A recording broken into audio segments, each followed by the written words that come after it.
may ubo ka o kaya may sugat na nagnanana, kaya niresetahan ka ng doktor ng antibiotic, uminom ka pero makalipas ang 2 araw, sumakit ang tiyan mo at pabalik-balik ka sa banyo dahil nagtatae ka. So anong una mong sasabihin, Dok?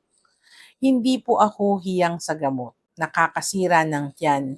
Ititigil ko na ito. Pero bago mo itapon yung gamot mo at tuluyang lumakas ang mga bakterya sa katawan mo o yung superbugs, kailangan mong maintindihan na kung ano ang nangyayari sa tiyan mo.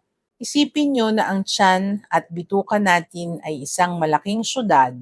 Nakatira dyan ang bilyon-bilyong good bacteria. Sila ang mga pulis na nagbabantay para maayos ang pagtunaw mo ng pagkain.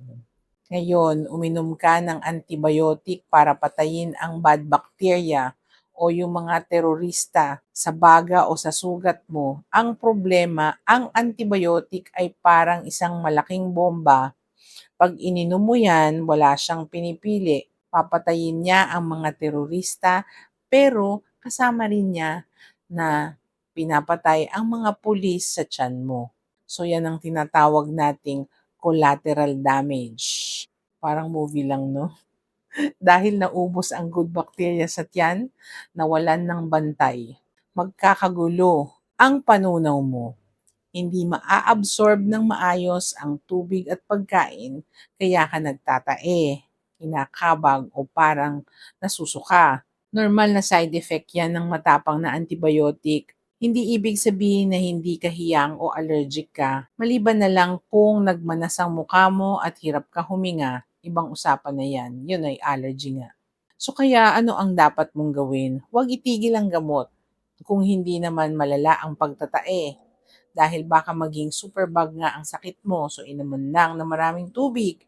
Kung dehydrated ka, ang kailangan mo ay reinforcements. Magpadala ulit ng bagong mga pulis sa tiyan mo. Paano?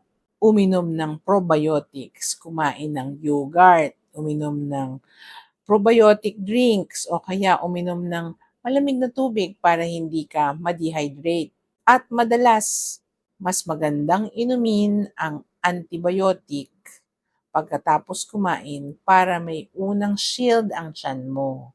Kaya ubusin ang reseta, ibalik lang natin ang mga pulis sa tiyan at magiging okay din yan. So tag mo yung kasama mo na laging nagtatae pag umiinom ng antibiotic and follow for more medical truths.